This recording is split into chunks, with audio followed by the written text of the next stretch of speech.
Château Blanc Duel, c'est un jeu pour 2 joueurs exclusivement à partir de 10 ans pour des parties d'environ 30 minutes. C'est un jeu qui va se passer à l'époque du commerce de Nanban, donc au château de Himeji au Japon, à l'époque où le Japon commençait à faire commerce avec l'Europe à travers le Portugal. Et c'est un jeu dans lequel vous allez prendre la tête d'un clan qui va affronter du coup un autre clan, votre adversaire, pour gagner un maximum de points en intriguant un petit peu dans le château d'Himeji. Pour la mise en place, vous allez commencer par mettre le plateau principal au centre de la table, qui représente donc le château d'Himeji, ses jardins et ses zones d'entraînement. Vous allez mettre tout un tas d'éléments sur ce plateau. La première chose, c'est des tuiles d'ascension sociale. Donc ces tuiles-là, il y en a 6 en tout dans la boîte, vous en utiliserez 4 par partie. Il y en a 2 qui vont être mises côté fond blanc. Vous allez voir qu'elles sont recto verso, blanc et gris. Côté fond blanc, ce sera au rez-de-chaussée, à gauche et à droite du château. Et côté fond gris, donc aléatoirement, vous mettrez une tuile au premier étage, à gauche et à droite. Ensuite, vous allez prendre le paquet de cartes influence. Ce sont toutes les cartes avec une valeur en pièces ou en jetons en haut à gauche. Ces cartes-là, il y en a en tout 36. Vous allez en faire 3 tas de 12 cartes après avoir mélangé, et vous mettrez chacun des tas sur les emplacements appropriés, les emplacements où on a le symbole du puits avec un 1 dessus. Donc des tas de 12 que vous placerez à ces endroits. Ensuite, vous allez prendre les tuiles actions, donc ce sont les tuiles hexagonales, celles-ci. Il y en a 6 en tout dans le jeu, et vous allez les placer aléatoirement sur les 6 emplacements prévus à cet effet. Donc il y aura 2 emplacements au rez-de-chaussée, 2 emplacements au premier étage, et 2 emplacements tout en haut. Vous allez prendre ensuite les tuiles lieux, donc ce sont des tuiles cette fois-ci carrées, plus petites. Là, il y en aura un certain nombre aussi, et vous allez les placer aux emplacements indiqués. Donc généralement, c'est à côté des tuiles actions qu'on vient de placer. Donc il y en a 3 en bas, 2 ici et une tout en haut. Une fois qu'on a fait tout ça, c'est bon pour le château. On va s'occuper du coup de la partie droite du plateau. Là, on va avoir à placer des tuiles de terrain, d'entraînement. Donc vous avez les tuiles d'entraînement novice, donc ce sont celles où au verso on a le symbole qui est sur la partie gauche. Donc là, il y en a plusieurs aussi dans la boîte, vous les mélangez. Vous en placez une sur l'emplacement indiqué. Et les tuiles d'entraînement d'élite, donc ça, c'est avec l'autre symbole, justement, que vous mélangez. Vous en placez une aussi, face visible à l'emplacement indiqué. Juste en dessous de la zone d'entraînement, vous avez les jardins. Donc sur les jardins, vous avez des petites tuiles comme celle-ci, qui sont elles aussi recto verso, avec d'un côté le jardin, de l'autre côté les pierres, les minéraux. Donc là, vous allez mélanger toutes ces tuiles. Vous allez placer 3 tuiles côté pierre et 3 tuiles côté jardin. Il restera normalement 2 tuiles que vous pourrez ranger dans la boîte. Et enfin, vous avez les petites tuiles de commerce. Donc là, pareil, il y a 2 couleurs. Il y a le marron clair et le marron foncé. Vous allez mélanger chacune de ces piles et les mettre face visible sur les emplacements indiqués. Donc, il y aura 4 tuiles ici, 4 tuiles ici. Une fois qu'on a fait tout ça, donc on va prendre les cartes lanternes. Donc ces cartes-là, elles sont toutes avec un dos multicolore. Vous les mélangez toutes, vous les placez en haut du plateau et vous en révélez 3. Les 3 premières qui vont du coup déterminer une couleur et des différents bonus. Vous allez ensuite faire une réserve avec la monnaie du jeu, donc les yens, les pièces, et les jetons de daimyo. Donc ces jetons-là, c'est aussi une sorte de monnaie. En gros, il y a 2 monnaies dans le jeu, ce sont ces deux types de jetons. Vous aurez ensuite 4 jetons d'échange, que vous allez mettre aussi au centre de la table, dans une réserve. Et vous allez finalement piocher 3 cartes de départ. Donc les cartes de départ, ce sont les cartes sur lesquelles on a un certain nombre de ressources indiquées dessus. Là encore, il y en a plusieurs, vous les mélangez, vous en mettez 3 faces visibles au centre de la table. On va faire une sélection en début de partie. Et enfin, on va faire la mise en place pour chaque joueur. Chaque joueur va avoir son petit plateau, il est identique pour les 2 joueurs. Des pièces à sa couleur, donc il y a le joueur bleu et il y a le joueur jaune. Sur les plateaux de chaque joueur, on va avoir 3 pistes de ressources, le riz, le fer et la nacre. On va mettre un petit marqueur à l'emplacement 0 de chacune de ces pistes. On va avoir 2 jetons d'action dans chacune des 3 couleurs. Donc on a les jetons jaunes, les jetons noirs et les jetons rouges, on va dire. Donc il y en a 2 de chaque, on va les empiler sur ces emplacements. On va avoir des jetons de sauts de clan, donc les sauts bleus et les sauts jaunes pour le joueur jaune.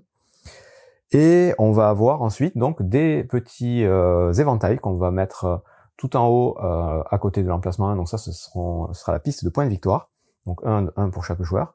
Et on va avoir enfin les pions courtisans. Donc ce sont 2 jetons, une à la couleur de chaque joueur, qu'on va mettre sur les emplacements de départ en bas à gauche du plateau principal. Et qu'on pourra faire progresser après pendant la partie. On va déterminer aléatoirement un premier joueur qui va récupérer le gros marqueur premier joueur sur sa couleur. Donc là, mettons c'est joueur bleu. Quand ce sera le joueur jaune, ce sera de l'autre couleur. Et en commençant du coup par le second joueur, on va récupérer une carte de ressources de départ.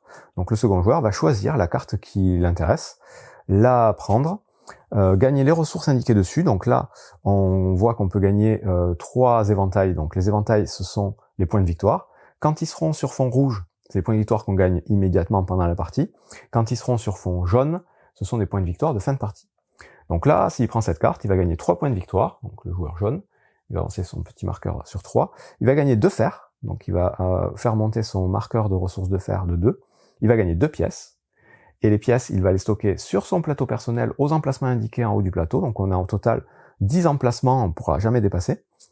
Et un jeton daimyo qui va mettre aussi sur la zone de stockage du haut de son plateau.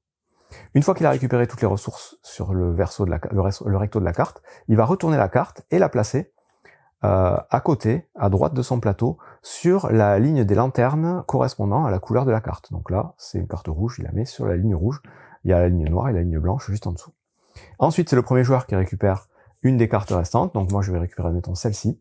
Je vais prendre donc un jeton d'échange, que je vais mettre sur mon plateau à l'emplacement indiqué, 2 petits points de ressources de nacre, et 3 jetons daimyo, que je vais stocker aussi sur mon plateau.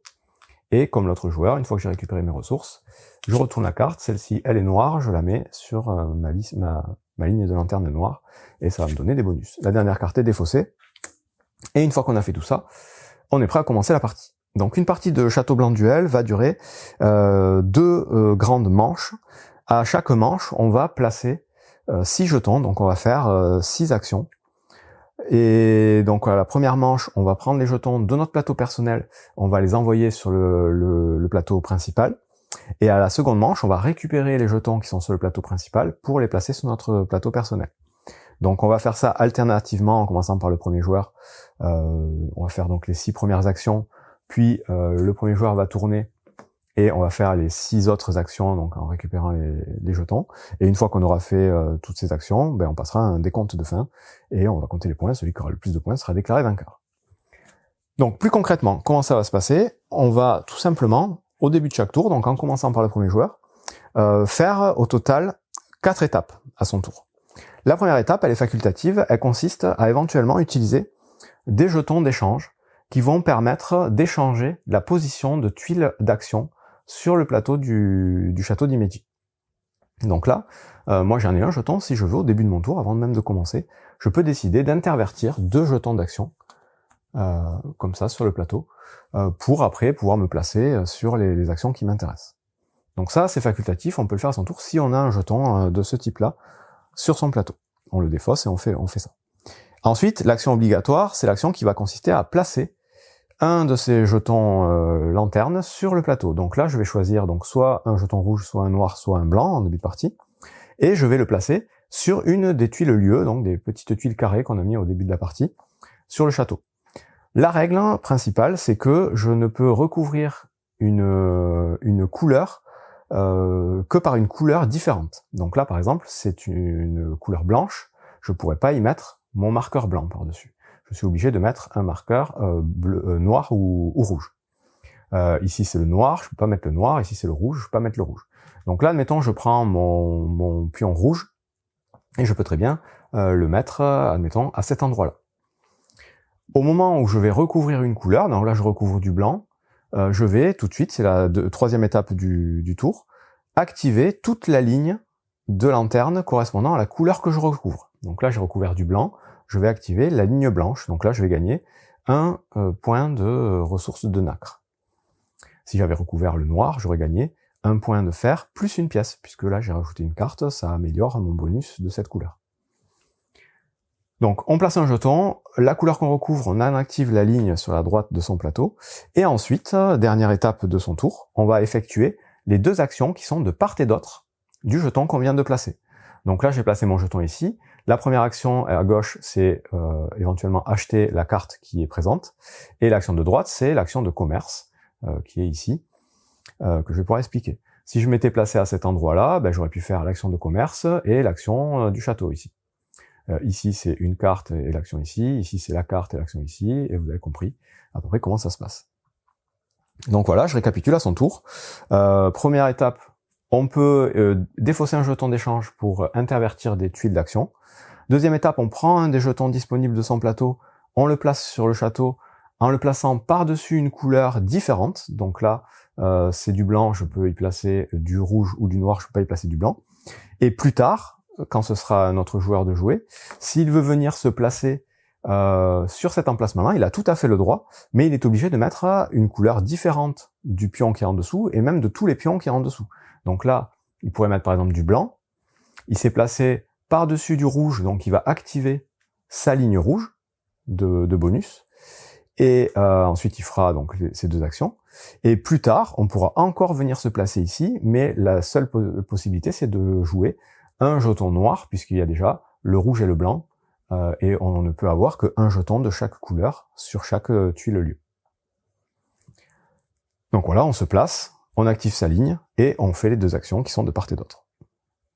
Donc on fait ça alternativement, donc moi j'ai fait mon truc, j'ai placé mon truc, j'ai fait mes actions. Le joueur après, il va venir ici, comme j'ai dit. Ensuite c'est à moi, je peux aller me placer par exemple ici, je recouvre du rouge, j'ai le droit, j'active, je gagne un riz. Puis c'est l'autre joueur, et donc on va placer alternativement nos 6 jetons, en faisant à chaque fois 2 actions par jeton qu'on a placé, et en activant les petits bonus. Ça c'est donc pendant la première phase. À la fin du placement de tous ces pions, quand aucun joueur n'aura plus de jetons sur son plateau, avant d'entamer la seconde manche du jeu, on va tout simplement passer le jeton premier joueur à l'autre joueur en changeant sa couleur, et donc cet autre joueur va rejouer tout de suite un nouveau tour, puisque c'est lui qui aura fini la manche d'avant, il va rejouer la manche d'après. Donc logiquement, on aura placé tous nos jetons sur le plateau. On va faire une petite simulation rapide. Tac, tac, tac. Et il y en a 2 ici, on va dire un là, un là. Et donc là, on commence la deuxième manche, en commençant du coup par l'autre joueur, et cet autre joueur, là, à son tour, il va avoir encore une fois la possibilité d'échanger des tuiles d'action avec les jetons d'échange, et ensuite, il va récupérer un pion sur un endroit du plateau, le placer sur son plateau sur la couleur correspondante, et donc là, il activera la ligne de l'endroit où il place son jeton, la ligne de carte lanterne, et ensuite, il fera aussi les 2 actions de l'endroit où il a pris le jeton, cette fois. Et dans cette deuxième manche, on peut très bien récupérer plusieurs jetons d'une même couleur. Il peut très bien récupérer, s'il veut, lui, les 3 jetons rouges, si on lui en laisse la possibilité, puisqu'encore une fois, on va alterner les actions un joueur après l'autre. Donc c'est exactement la même chose qu'à la première manche, sauf qu'au lieu de placer les jetons sur le plateau et d'activer la ligne qu'on recouvre, on prend les jetons du plateau et on active la ligne correspondant aux jetons qu'on récupère. Et dans tous les cas, on active les actions de là où on prend les jetons au lieu des actions là où on les place. Voilà pour le tour de jeu. Et une fois qu'on a fini de récupérer tous les jetons du plateau, on passe au décompte de fin. Maintenant, il me reste à expliquer évidemment toutes les actions du jeu et qu'est-ce qu'il faut faire et comment on marque des points. Donc, dans le jeu, on a au total 6 actions, 6 actions différentes. 7 même avec les cartes. La première action, c'est justement les cartes. Je vais vous l'expliquer tout de suite. Quand on est à côté d'une pile de cartes, on va pouvoir acheter la carte qui est à côté. Pour acheter la carte, il faut tout simplement payer le coût qui est marqué en haut à gauche de la carte. Donc ça peut être un coût en pièces ou un coût en jetons d'Emio. Et des fois, c'est un mélange des deux. Donc là, vous voyez, vous devez payer en jetons orange. Là, vous devez payer en pièces. Là, vous avez le choix de payer soit en jetons, soit en pièces. Quand vous aurez payé le coût de la carte, vous allez pouvoir la récupérer et la placer cette fois-ci sur la gauche de votre plateau. Là aussi, en faisant correspondre les couleurs. Donc vous avez 3 types de couleurs. Vous avez les bleues, les vertes et les rouges. Et ces couleurs, vous remarquerez vite qu'elles correspondent à des symboles différents qu'on va pouvoir trouver. Toutes les cartes bleues vont vous donner des symboles de drapeau. Toutes les cartes vertes vont vous donner des symboles militaires, donc casque ou katana, et toutes les cartes rouges vous donneront des symboles d'origami, des grues en origami. Et ces symboles-là, c'est des symboles qu'il va falloir collectionner pour marquer des points en fin de partie. Donc je reviens à mon achat de carte. J'ai acheté ma carte en payant le coût, donc en payant une ressource de mon plateau en la remettant dans la réserve, et tout de suite après avoir placé la carte, je peux faire l'action qui est indiquée dans le petit parchemin en dessous. Donc celle-ci, par exemple, elle me dit de payer une ressource de mon choix, parmi les 3 possibles, riz, fer et nacre, pour gagner tout de suite 3 points de victoire. Donc je pourrais, si je veux, payer 1 point de nacre et avancer mon marqueur de 3 points. C'est à peu près tout ce qui se passe quand on achète une carte. C'est une des actions du jeu. Donc ça va être la même chose pour les autres tas de cartes, exactement le même principe avec des actions à chaque fois un petit peu différentes. Donc ici par exemple, je gagnerai 2 ressources. Le principe c'est qu'à chaque fois que vous avez une valeur indiquée en noir, c'est quelque chose que vous gagnez. Quand vous avez une valeur indiquée en rouge, c'est quelque chose que vous devrez dépenser. Donc là par exemple, je dois dépenser 2 pièces pour acheter la carte, je dois dépenser un jeton d'Emio pour faire l'action qui est indiquée sur la droite de la flèche. Voilà pour la première action, récupérer les cartes. L'action juste à côté, c'est l'action de commerce avec le Portugal. Donc là, vous voyez, vous avez le symbole de bateau, vous le retrouvez ici, en bas à droite du plateau. Donc là, quand vous faites cette action, vous avez le choix entre 3 choses. Vous avez un petit slash ici. Première chose, vous payez une ressource de votre choix pour pouvoir récupérer une carte lanterne face visible qui est en haut du plateau. Donc là, quand vous faites ça, vous payez votre ressource, vous prenez la carte de votre choix et vous venez la rajouter à votre ligne de carte ici, dans la couleur correspondante, et ça va vous améliorer les bonus que vous gagnerez quand vous activerez cette ligne. Donc là, si j'active cette ligne, je vais gagner une ressource de riz et 2 jetons d'Emio, par exemple. Évidemment, à chaque fois qu'on prend une carte là-haut, on en remet une nouvelle pour le joueur suivant. Ça, c'est la première possibilité. Deuxième possibilité, vous allez pouvoir dépenser 2 ressources au choix pour pouvoir acheter la première tuile de marchandises de la pile des tuiles marron.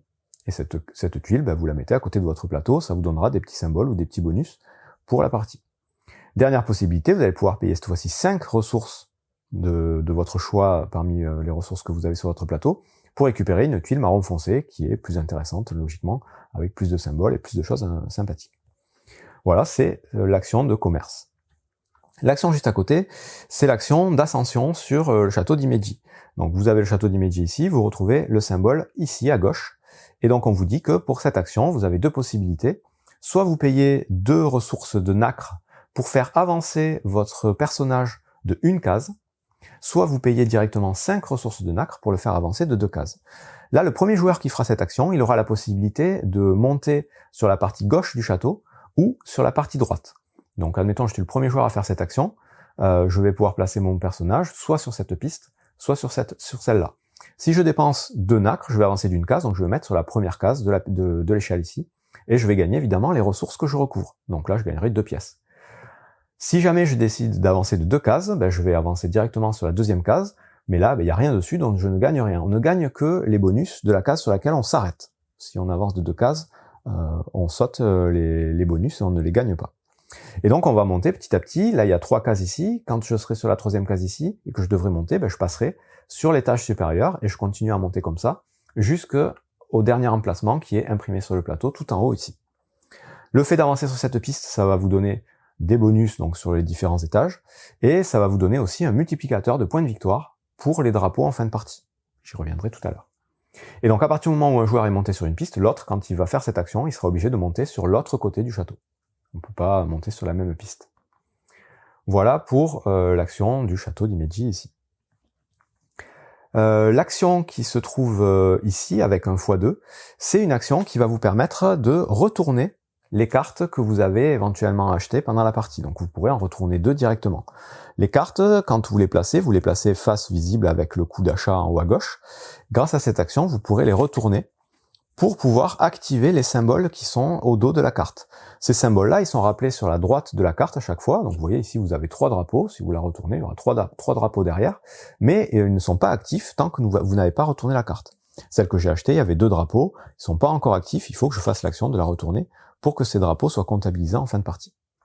Et donc on va avoir, comme je vous disais, les drapeaux sur toutes les cartes bleues, les symboles militaires, donc le kabuto, le casque et le katana, et des symboles de grue, donc il y a une grue bleue foncé, une grue blanche, et ces symboles-là, vous allez voir, il faut marquer des points en fin de partie. Donc voilà pour retourner ces cartes. Ensuite, on a l'action ici, avec la lanterne et les 3 couleurs, qui va vous permettre tout simplement de choisir une ligne de lanterne et d'en activer tous les bonus. Donc là, vous choisirez la ligne où vous avez le plus à y gagner, et vous activerez, vous gagnerez tout ce qui est marqué dessus. Au-dessus, donc c'est placé aléatoirement, mais là, vous avez donc l'action qui va vous permettre de faire les entraînements.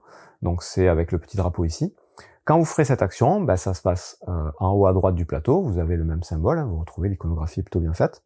Vous aurez deux possibilités, soit vous payez 2 fers pour envoyer un de vos jetons clans sur la tuile de gauche, soit vous payez 5 fers pour envoyer un de vos jetons clans sur la tuile de droite. Vous avez des emplacements limités, ici il y en a 5, ici il y en a 3, vous placez où vous voulez, et quand vous vous placez, vous gagnez une des 2 récompenses de la tuile. Donc ici, au moment où je me place, je vais gagner soit 2 jetons d'émio, soit 2 ressources de riz. Ici, au moment où je vais me placer, ben, je vais pouvoir refaire l'action d'entraînement en payant 1 fer de moins. C'est ce qui est marqué là, l'action d'entraînement moins 1 fer. Et ici, ben, je pourrais éventuellement gagner 5 points de victoire directement. Donc le fait de se placer ici, ben, ça vous fait gagner les ressources comme je viens de dire, et ce sera aussi un multiplicateur, cette fois-ci pour les symboles militaires, les symboles de katana et de kabuto, de casque. Sur la partie gauche, vous gagnerez 1 point par symbole katana et symbole de casque. Sur la partie droite, vous gagnerez 2 points par symbole de casque. Je réexpliquerai ça au moment du décompte tout à l'heure. Donc voilà pour l'action d'entraînement. Et enfin, l'action avec le petit pont au-dessus de l'eau, c'est l'action des jardins. Même chose, hein, vous retrouvez l'icône ici. Là, c'est le même principe que je viens d'expliquer, sauf que vous allez devoir payer en riz. Soit vous payez 2 ressources de riz, soit vous payez 5 ressources de riz. 2 ressources de riz, vous mettez un de vos marqueurs sur un des emplacements à gauche, celui que vous voulez qui est disponible. C'est pareil, c'est limité, à partir du moment où on est placé, on ne peut pas venir s'empiler. Et vous allez gagner la ressource de la colonne sur laquelle vous vous êtes placé, donc qui est sur la tuile qui est en haut de la colonne. Et en fin de partie, ben, vous gagnerez les symboles qui sont en bas de la colonne. Et vous pouvez très bien vous placer 2 fois dans la même colonne, il n'y a pas de restriction à ce niveau-là, c'est juste on ne peut pas empiler les jetons.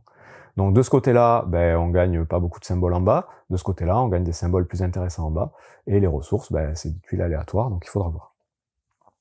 Et cette fois-ci, on a vu à peu près toutes les actions qu'on pouvait faire sur le plateau. À chaque fois qu'on va se placer pour pouvoir faire une action, on peut décider de ne pas faire l'action, si ça ne nous intéresse pas, et à la place de faire l'action du puits. L'action du puits, elle vous permet soit de gagner une ressource de votre choix, soit de gagner une pièce ou un jeton, soit de gagner le jeton d'échange, soit de gagner un point de victoire. Donc ça, vous aurez le choix à chaque fois, soit vous faites l'action, soit vous faites vous gagnez une des récompenses du puits. Ce sera la même chose si jamais vous videz un tas de cartes à un endroit, vous voyez, vous avez le symbole du puits, à la place de récupérer la carte, vous pourrez faire l'action du puits. On a vu donc tout ce qu'il y avait à savoir pour jouer au jeu. À tout moment, c'est marqué sur le plateau principal, le plateau personnel des joueurs, pardon, vous pourrez dépenser 2 jetons d'émio pour gagner une ressource de votre choix. Donc ça, voilà, faut penser à le faire quand on a besoin de dépenser des ressources. Et donc une fois qu'on a terminé de faire toutes nos actions, donc les 6 jetons aller et les 6 jetons retour, donc quand on a récupéré tous les jetons du plateau et qui sont sur notre plateau personnel, ben on passe à un décompte de fin. Première chose qui va compter à la fin, c'est les ressources qui va vous rester sur votre plateau personnel. Vous gagnerez 1 point de victoire toutes les 5 ressources, que ce soit les pièces ou les jetons d'émio. Donc arrondi à l'inférieur, hein, si vous en avez 7, ben vous gagnerez que 1 point. Si vous en avez les 10, vous gagnerez 2 points. Donc c'est pas là-dessus que vous allez gagner la partie, mais c'est à comptabiliser en fin de partie. Ensuite, toujours sur votre plateau personnel, vous allez regarder où sont placés vos curseurs de ressources ici. Si vous avez atteint ou dépassé la valeur 3, ben vous gagnerez 1 point de victoire, entre 3 et 6, pour chacun des marqueurs. Si vous êtes tout en haut, ben ça fera 2 points par marqueur. Donc c'est des points supplémentaires qu'on rajoute à son scoring.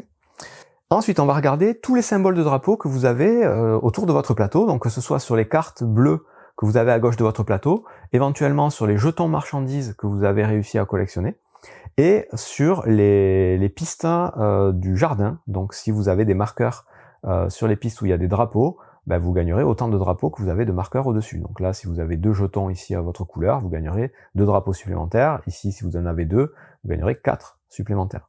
Donc vous additionnez tous les symboles drapeaux que vous avez, et vous allez multiplier ce nombre par la position de votre personnage sur la piste d'ascension du château. Si vous êtes sur la première tuile en bas, ben ça fera 1 point par symbole de drapeau. Si vous êtes sur la tuile du milieu, ce sera 2 points par symbole de drapeau. Si vous êtes sur la dernière position ici, ce sera 3 points par symbole de drapeau. Donc là, on peut marquer déjà beaucoup plus de points. Ensuite, on va regarder cette fois-ci les symboles rouges, les symboles militaires. Donc les symboles militaires, admettons j'avais ma carte ici retournée. Là, il y en a 2, il y a les katanas et les kabuto, donc les épées et les casques. Ici, vous allez regarder combien de jetons vous avez placés sur les tuiles d'entraînement ici. Si vous êtes placé sur la tuile de gauche, ça va vous faire marquer 1 point par symbole de casque et d'épée, parce qu'il y a les deux, par jeton que vous avez placé. Donc admettons j'ai 2 jetons placés ici, ben, je gagnerai 2 points par casque et par épée. J'additionne tous mes symboles de casque et d'épée, et chaque symbole me vaut 2 points. Si j'ai des jetons qui sont placés ici, mes symboles de casque valent 2 points supplémentaires encore. Donc en gros, mes symboles de casque, si j'ai des jetons des deux côtés, vaudront 3 points. Donc je multiplie mon nombre de jetons placés sur ces emplacements-là par mon nombre de symboles, et ça me fait des points de victoire. Dernier point qu'on va pouvoir comptabiliser, ce sont les symboles de grue. Donc les symboles de grue, je vous disais, vous en avez des bleus, et vous en avez, si je les trouve, parfois des blanches. Comme celle-ci par exemple. Donc là, c'est tout simple, vous allez comptabiliser tous les symboles que vous avez, donc que ce soit sur les cartes que vous avez collectionnées, ou sur les tuiles de marchandises, ou éventuellement, ne pas oublier à chaque fois les symboles qui sont en bas des jardins. Et là, vous allez multiplier vos nombres de symboles bleus par le nombre de symboles blancs, tout simplement. Donc là, dans cette configuration, j'ai 2 fois 1, par exemple. Si j'ai 4 bleus et 4 blancs, ben ça fait 4 fois 4, 16 points. Et c'est tout ce qui va compter pour le scoring de fin. Donc je récapitule en fin de partie. 1 point toutes les 5 ressources ici. Les points des drapeaux multipliés par l'emplacement de notre personnage. Les points des épées et des casques multipliés par la position de nos jetons ici. Donc x1 à gauche, x2 pour les casques à droite. Et les points des origamis de grue, les foncés fois les clairs. Le nombre de jetons foncés fois le nombre de symboles clairs.